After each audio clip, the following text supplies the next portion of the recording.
Halo guys, jadi di sini kita mau bikin sediaan suspensi. Untuk itu, bahan dan alatnya bisa dilihat di sini ya. Nah, yang pertama kita timbang bahan-bahannya.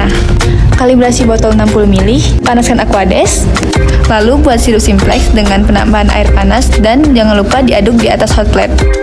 Sekarang kita kembangkan NaCMC dengan Aquades yang sudah dipanaskan tadi, aduk hingga homogen.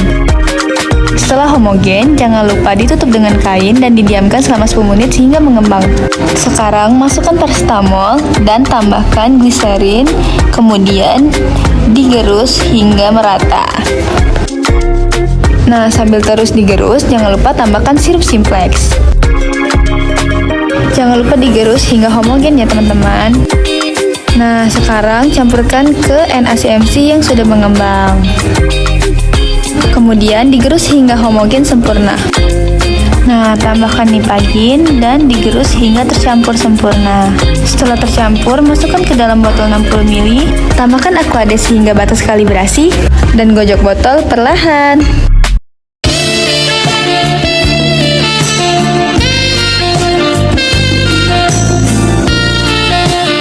Sekarang kita gunakan mikroskop RoHS. Ambil sediaan 10 mikroliter dengan mikropipet dan letakkan di Neubauer counting chamber. Pasangkan pada mikroskop dan atur hingga mendapatkan titik terbaik dalam pengamatan.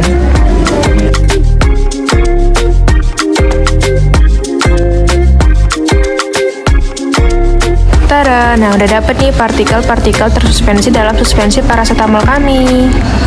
Nah, sekarang gambar yang kita dapatkan tadi kita masukkan ke data ImageG, lalu pastikan tipenya menjadi 8 bit.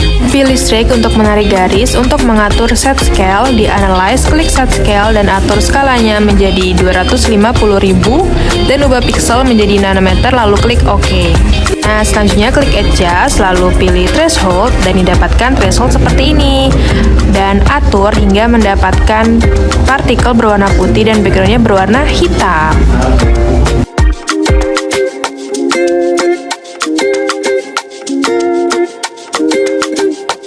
Selanjutnya, klik lagi Analyze dan Analyze Particle, klik OK dan didapatkan sebanyak 140 partikel dalam suspensi sediaan yang kami buat. Nah, jangan lupa juga untuk klik Summarize dan distribusi partikel. Tada, ini adalah area distribusinya. Kita masuk ke Excel dan lakukan perhitungan terhadap PDI, di mana rumus PDI sendiri itu adalah sama dengan SD atau standar deviasi dibagi dengan mean atau rata-rata, lalu dikuadratkan. Didapatkan 0,98842, lalu diubah ke dalam bentuk persen, sehingga didapatkan 99%. Interpretasi dari data PDI sendiri, jika lebih dari 20%, maka dikatakan suspensi tersebut tidak seragam.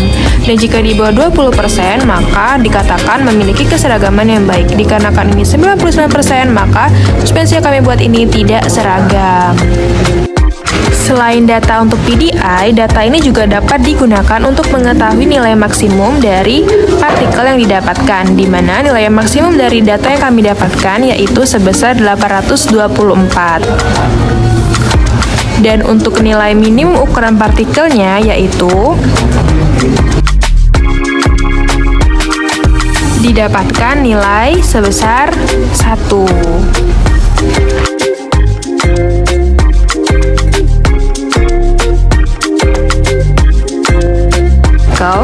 Di mana rumusnya sendiri itu sama dengan count, lalu kita blok area.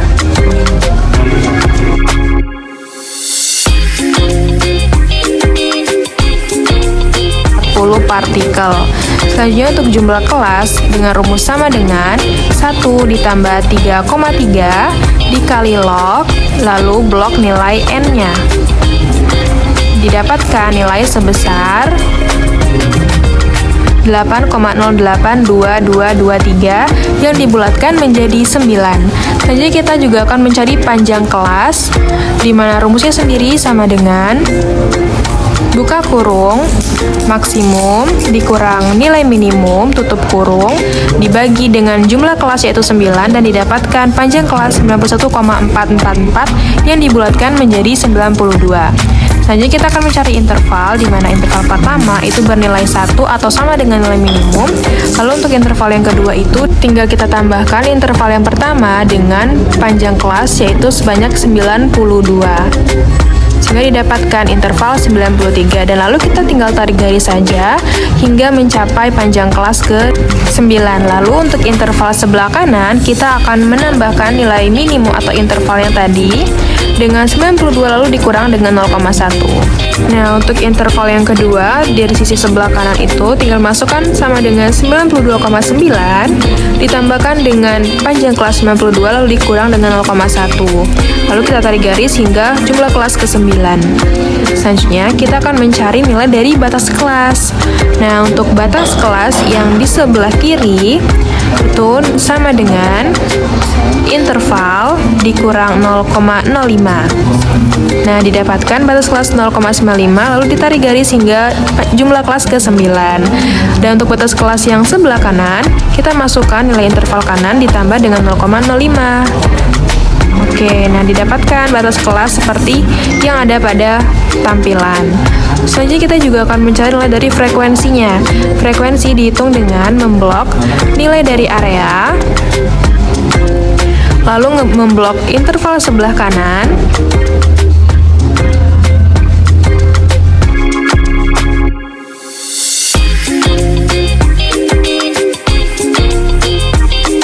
didapatkan frekuensi 60, begitupun dengan data-data lainnya.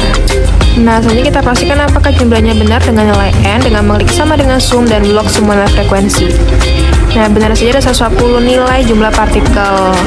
Selanjutnya dari frekuensi kita blok, lalu kita klik untuk pembuatan diagramnya. Nah, inilah bentuk dari grafik persebaran partikel di suspensi parasetamol replikasi 1.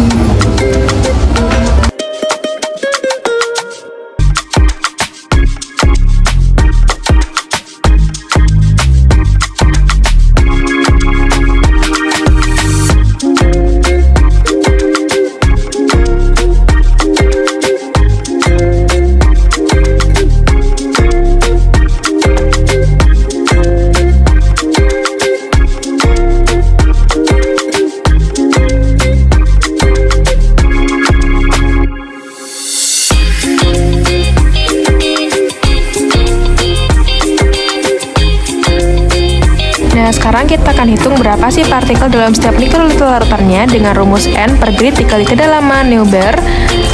Nah, didapatkanlah untuk gambar partikel pertama dengan jumlah partikel 1,56 dikali 10 pangkat 3 nanometer per mikroliter sediaan. Ini untuk replikasi 2 dan ini untuk replikasi ketiga.